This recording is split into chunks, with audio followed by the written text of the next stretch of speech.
जय श्री कृष्ण मित्रों, स्वागत है आप सभी का। दोस्तों, आज की वीडियो बहुत ज्यादा ज्ञानवर्धक और धन प्राप्ति का मूल मंत्र है।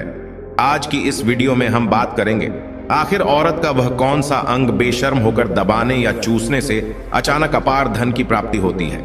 लोग औरत का कौन सा अंग दबा और चूस कर अमीर बन जाते हैं। जो भी मनुष्य औरत का यह अंग दबाता या चूसता है, उसके घर में सदा मां लक्ष्मी का वास रहता है और मां लक्ष्मी की कृपा सदैव बनी रहती है। तो दोस्तों, आज की इस वीडियो में हम बताएंगे औरत का वह कौन सा अंग जिसे हर पुरुष को दबाना या चूसना चाहिए। नमस्कार दोस्तों, आप सभी का स्वागत है आज की इस बेहद ही ज्ञानवर्धक जानकारी भरी वीडियो में। दोस्तों, आपको पता चल ही गया होगा कि आज की वीडियो में हम क्या सीखने जा रहे हैं। दोस्तों, चैनल को सब्सक्राइब करें और हर हर महादेव लिखना ना भूलें। साथ ही इस वीडियो को जो लाइक और सब्सक्राइब करें, लक्ष्मी मां उसके घर पर सदा कृपा दृष्टि बनाए रखें। दोस्तों, एक बार की बात है, एक गांव में शिव नाम का व्यक्ति रहता था। वह अपनी पत्नी से बहुत ज्यादा परेशान था, क्योंकि उसकी पत्नी बात बात पर हमेशा उसे ताना मारा करती थी। तुम्हारे पास है ही क्या, घर में खाने तक को कुछ नहीं है। दोस्तों, उसके घर में बिल्कुल कंगाली छा गई थी। एक भी रुपया नहीं था और उसके घर में खाने के लिए अन्न का एक दाना तक नहीं था। दोस्तों, एक तो घर में खाना नहीं, ऊपर से पत्नी का ताना। वह बहुत परेशान हो गया। उसे समझ नहीं आ रहा था मैं क्या करूं। एक दिन की बात है, शिव अपने घर से एक सुनसान रास्ते पर निकल गया। वह उस सुनसान रास्ते पर चल ही रहा था कि उसे एक साधु तपस्या करते हुए दिखाई दिए। वह उनके पास जाकर बैठ गया। जब साधु ने अपना तप खत्म किया तो शिव उनके सामने रोने लगा। साधु ने शिव से कहा, पुत्र, तुम्हें क्या दिक्कत है? तुम क्यों रो रहे हो? आखिर तुम्हें क्या परेशानी है? तब शिव ने साधु महाराज से कहा, हे महाराज, मेरी एक पत्नी है जो कि मुझे रोजाना ताना मारती है। मैं गरीब हूं तो मैं क्या करूं? कितना भी कुछ कर लूं लेकिन धन कमा ही नहीं पाता हूं। अभी तक एक छोटा सा धंधा था, वह भी पत्नी के क्लेश की वजह से चौपट हो गया। वह दिन रात मुझसे झगड़ा करती है। अब तो मैं दाने दाने के लिए परेशान हो गया हूं। हमारे घर में खाने के लिए कुछ भी नहीं है, इसके अलावा पहनने के लिए वस्त्र भी नहीं है। लेकिन मैं अपनी पत्नी को समझता हूं कि वह मुझे ताने ना मारे, मुझसे झगड़ा ना करे, लेकिन वह बिल्कुल भी नहीं मानती साधु जी। इसी वजह से मैं बहुत ज्यादा परेशान हूं। इसी वजह से मैं घर छोड़कर यहां आया हूं। वह साधु जी कहते हैं, रो मत बेटा, मैं तुम्हें यह काम बताने जा रहा हूं। तुम्हें औरत का सिर्फ यह अंग बेशर्म होकर कर दबा या चूस लेना है। अचानक तुम्हारे घर में धन की प्राप्ति हो जाएगी। तुम देखते ही देखते अमीर बन जाओगे। साधु जी कहते हैं, जो भी पुरुष औरतों का यह अंग दबाता या चूसता है, उसके घर में कभी भी धन की कमी नहीं रहती है और ना ही उसके घर में लड़ाई होती है, या जो भी व्यापार करता है उसमें हमेशा तरक्की होती है। साधु जी ने कहा, अब मैं तुमको औरत का वह अंग बताने जा रहा हूं।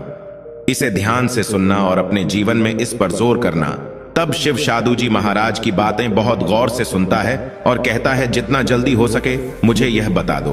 दोस्तों, तभी साधु जी महाराज उस आदमी को एक कहानी सुनाते हैं और बताते हैं, एक नगर में एक किसान रहता था। उसके बहुत सारे खेत थे जिस पर वह दिन रात मेहनत करता था। उसके घर में किसान और उसकी पत्नी रहा करते थे। उस किसान और उसकी पत्नी ने आपस में बहुत ज्यादा प्रेम था। उसके घर में किसी भी प्रकार की लड़ाई झगड़ा या क्लेश नहीं होता था। इसी वजह से उसके घर में सदैव मां लक्ष्मी का वास रहता था और उसके खेतों में इतनी ज्यादा पैदावार होती थी कि वह दिन प्रतिदिन और अमीर होता जा रहा था। उस किसान और उसकी पत्नी ने इतना प्रेम था कि आसपास के लोग उन्हें देखकर जल जाया करते थे। धीरे धीरे उसके पूरे गांव के लोग जान गए, किसान और उसकी पत्नी में बहुत ज्यादा प्रेम है। धीरे धीरे यह बात उस नगर के राजा तक पहुंच गई। दोस्तों, किसान और उसकी पत्नी की बात जब राजा के पास पहुंचती है तो राजा भी उसके प्रेम की काफी ज्यादा तारीफ करते हैं। वह सभी से बताते हैं कि हमारे नगर में एक किसान और उसकी पत्नी रहते हैं, जिनमें कभी भी लड़ाई झगड़े नहीं होते हैं। उन दोनों में आपस में इतना प्रेम है कि मैंने ऐसा अपनी जिंदगी में कभी भी नहीं देखा। एक बार की बात है, राजा पूरे नगर में डिंडोरा पिटवाते हैं कि इस नगर में जितने भी लोग हैं वह सभी अपने घर में घी का दिया जलाएंगे। राजा की पत्नी पूछती है कि आप ऐसा क्यों कर रहे हैं? सबके घर में घी का दिया क्यों जलवा रहे हैं? राजा अपनी पत्नी की बात सुनकर कहते हैं, दीपक प्रेम की निशानी होता है। जिसके घर में घी का दीपक जलता है उसके घर में सदैव प्रेम बना रहता है। और मैं चाहता हूं कि जो प्रेम किसान और उसकी पत्नी के घर में है वह हमारे पूरे नगर में रहे, पति और पत्नी के बीच। इसीलिए मैं हर घर में दीपक जलवाना चाहता हूं। दोस्तों, राजा के सैनिक जाते हैं और हर जगह नगर में ढूंढी पीट देते हैं और कहते हैं सभी के घर में रात भर घी का दीपक जलाना चाहिए। दोस्तों, राजा की बात मानकर सभी नगरवासी अपने घर में दीपक जला देते हैं, लेकिन जैसे ही आधी रात होती है सभी के घर के दीपक बुझ जाते हैं, लेकिन किसान के घर का दीपक वैसे ही जलता रहता है। दोस्तों, दीपक हमेशा किसान की पत्नी जलाती थी, लेकिन उसकी बात नहीं मानती थी। वह हमेशा अपनी मनमानी करती थी। उसका जो भी मन करता था वह वही काम करती थी, लेकिन किसान को इस बात से कोई भी दिक्कत नहीं होती थी, क्योंकि किसान बहुत समझदार था। किसान सोचता था यदि मैं अपनी पत्नी को रोक टोक करूंगा तो घर में बेवजह ही लड़ाई झगड़ा होंगे। इसी वजह से कई चीजें किसान अपनी पत्नी की ये बातें अनदेखा करता था। किसान इस वजह से अनदेखा करता था कि उसके घर में प्रेम बना रहे। राजा अपने महल में चढ़कर पूरे नगर का नजारा देख रहे थे। उन्होंने देखा कि सारे नगर में किसी के घर में दीपक नहीं चल रहा है, लेकिन किसान के घर में दीपक जल रहा है। तब राजा अपनी रानी से बोलता है कि देखो, किसान और उसकी पत्नी के घर में दीपक जगमगा रहा है, लेकिन पूरे नगर में कहीं भी दीपक नहीं जल रहा है। इसी से पता लगता है कि किसान और उसकी पत्नी में कितना प्रेम है। तब राजा की पत्नी राजा से बोलती है कि जो किसान और उसकी पत्नी में प्रेम है वह किसान की पत्नी की वजह से है, और इसी वजह से उसके घर में इतना ज्यादा प्रेम है। दोस्तों, जब राजा रानी की बात सुनता है तो कहता है नहीं, तुम्हारा सोचना गलत है। जो प्रेम किसान के घर में है वह उसकी पत्नी की वजह से नहीं है, बल्कि वह किसान की वजह से है। रानी, यहाँ पर किसान बहुत ज्यादा समझदार है, आपका सोचना गलत है, और यही वजह है जो कि उनके घर में कभी भी लड़ाई झगड़ा नहीं होता है। दोस्तों, राजा कहता है किसान समझदार है, और रानी कहती है किसान की पत्नी समझदार है।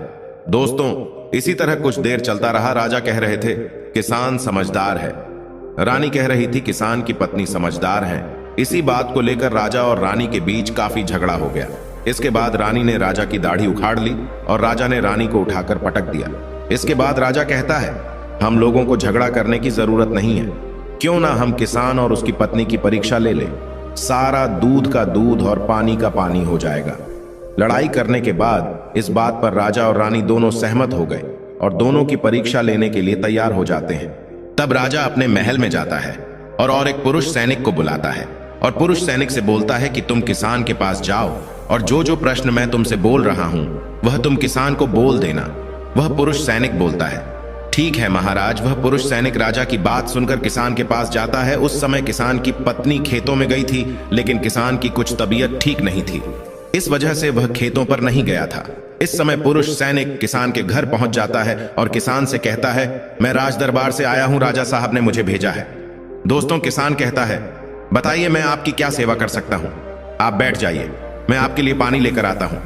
तब वह सैनिक बोलता है कि नहीं, तुम कुछ भी मत लाओ, मैं राजा का सैनिक हूं, बस आपके पास राजा का समाचार लेकर आया हूं। तब किसान कहता है ठीक है सैनिक, आप मुझे बताओ राजा साहब ने मेरे लिए क्या समाचार भेजा है। सैनिक कहता है किसान, राजा साहब ने यह बोला है कि यदि तुम अपनी पत्नी को छोड़ देते हो तो राजा जी आपको बहुत सारे हीरे जवाहरात और साथ में तुम्हारे जमीन से 2 गुना ज्यादा जमीन राजा जी आपको गिफ्ट में देंगे। इसके अलावा राजमहल का आधा हिस्सा भी आपको दिया जाएगा। लेकिन जो किसान ने जवाब दिया वह सुनने लायक है। किसान ने कहा राजा जी अपना पूरा राजमहल मुझे क्यों ना दे दे, लेकिन मैं अपनी पत्नी को नहीं छोड़ूंगा। जाओ और अपने राजा से कह दो। किसान ने ऐसा कहा है। सैनिक जाता है और राजा को सारी बातें बताता है। इस समय रानी वहां पर सैनिक की बात सुन रही थी। सुनने के बाद रानी ने कहा आपने किसान की तो परीक्षा ले ली, लेकिन किसान की पत्नी की परीक्षा नहीं ली है। इस तरह से हम कैसे पता कर सकते हैं कि कौन समझदार है। इसके बाद रानी ने कहा अब मैं भी किसान की पत्नी की परीक्षा लेना चाहती हूं।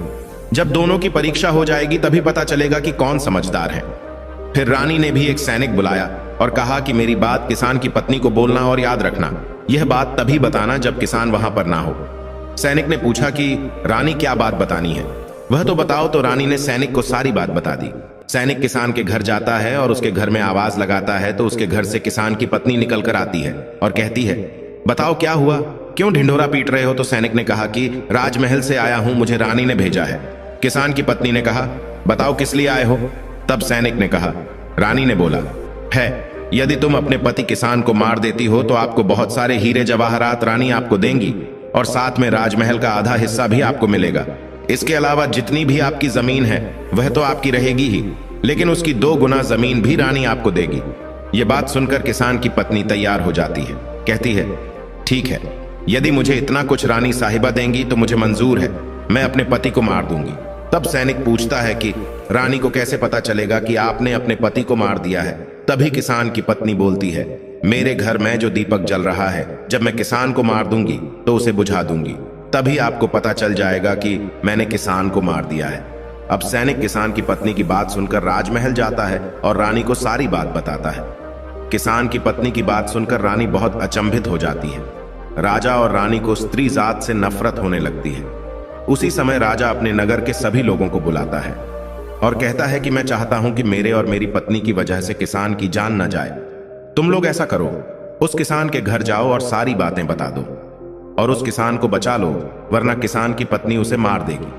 इधर सैनिक किसान के घर जाते हैं और सोचते हैं कि किसान की पत्नी किसान को रात में मारेगी और दिया बुझाएगी।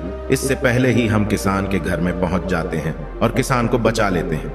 दोस्तों, जैसे ही राजा के सैनिक किसान के घर पहुंचते हैं तो देखते हैं कि किसान तो मरा पड़ा हुआ है। तो सैनिक किसान की पत्नी से बोलते हैं कि तुमको तो किसान को रात में मारने के लिए बोला गया था, लेकिन आपने अभी किसान को क्यों मार दिया? तब वह किसान की पत्नी बोलती है कि किसान को तो मुझे मारना ही था, रात में तो मुझे सिर्फ दिया ही बुझाना था, इसलिए किसान को तो मैंने दिन में ही मार दिया है। सभी सैनिक तुरंत ही किसान के घर से दौड़े जाते हैं और राजा रानी को सारी बातें बताते हैं। राजा और रानी क्रोध से आगबबूला हो जाते हैं। इसके बाद राजा और रानी किसान की पत्नी को बंदी बनाकर लाने के लिए अपने सैनिक से कहते हैं। सैनिक जाते हैं, किसान की पत्नी को बंदी बनाकर ले आते हैं। राजा किसान की पत्नी से पूछता है, ऐसा तुमने क्यों किया? तुम लालची औरत हो, तुम्हें पैसों से प्यार है। तभी किसान की पत्नी ने जवाब दिया और बताया कि मुझे तो किसान को पहले ही मारना था, वह तो मैं कोई बहाना ढूंढ रही थी, क्योंकि किसान की आदत बहुत खराब थी, वह मेरे साथ बहुत खराब व्यवहार किया करता था। तो राजा ने कहा, ऐसा क्या करता था किसान? तो किसान की पत्नी ने जवाब दिया, वह मेरे नाक का ऊपरी हिस्सा अपनी उंगली से हमेशा दबाया करते थे। इसके अलावा किसान एक काम और मेरे साथ करता था, वह किसान मेरे कान का पिछला हिस्सा अक्सर अपनी जीभ से स्पर्श किया करता था। राजा ने पूछा, यह बताओ, जब आप लोग गरीब थे तब क्या किसान आपके साथ यह काम करता था? तो किसान की पत्नी बोलती है, नहीं महाराज, तब ऐसा नहीं करता था। तब राजा ने कहा, मैं समझ गया कि किसान ऐसा क्यों करता था। उसी समय साधु जी ने शिव से पूछा, तुम्हें कुछ समझ में आया औरत का कौन सा अंग दबाने तथा चूसने से लोगों को अचानक धन की प्राप्ति होती है? तो शिव ने कहा है, साधु जी, मुझे अभी समझ में नहीं आया। तभी साधु जी कहते हैं, अगर अभी समझ नहीं आया तो मैं फिर से आपको बताता हूं। किसान अपनी पत्नी के साथ पहला काम करता था, वह है उसके नाक के ऊपरी हिस्से को अपने उंगली से दबाता था। तो जिस भी मनुष्य के घर में पैसों की किल्लत है, उसे अपनी उंगली से औरत के नाक के ऊपरी हिस्से को जरूर दबाना चाहिए। दोस्तों, औरत के नाक के ऊपरी हिस्से को बहुत शुभ माना जाता है। इसी वजह से जो यह काम करता है वह हमेशा धनवान पुरुष बन जाता है। दूसरा काम है, जो भी पुरुष औरत के कान का पिछला हिस्सा अपने जीभ से स्पर्श करता है, उसके किस्मत के द्वार खुल जाते हैं, उसे अचानक धन की प्राप्ति होती है। ऐसा इसलिए होता है क्योंकि औरत के कान के पिछले हिस्से में माता लक्ष्मी का वास होता है। जब आप ऐसा करते हैं तो माता लक्ष्मी आपसे प्रसन्न हो जाती है और आपको अपार धन देती है। और आपने एक बात तो जरूर सुनी होगी, औरतें माता लक्ष्मी का रूप मानी जाती हैं। इसी वजह है इस संसार में जो भी मनुष्य यह 2 पवित्र काम करता है, उसका घर धन से भर जाता है, जो कि इस कहानी में किसान भी अपनी पत्नी के साथ करता था। लेकिन आप जब भी ऐसा काम करें तब आपको अपनी पत्नी को पूरी बात बता देनी चाहिए, अन्यथा आपके जीवन में इसी तरह अनर्थ भी हो सकता है। दोस्तों, आज का ज्ञानवर्धक वीडियो कैसा लगा कमेंट करके जरूर बताएं और हाँ, कमेंट में हर हर महादेव लिखना ना भूलें। धन्यवाद।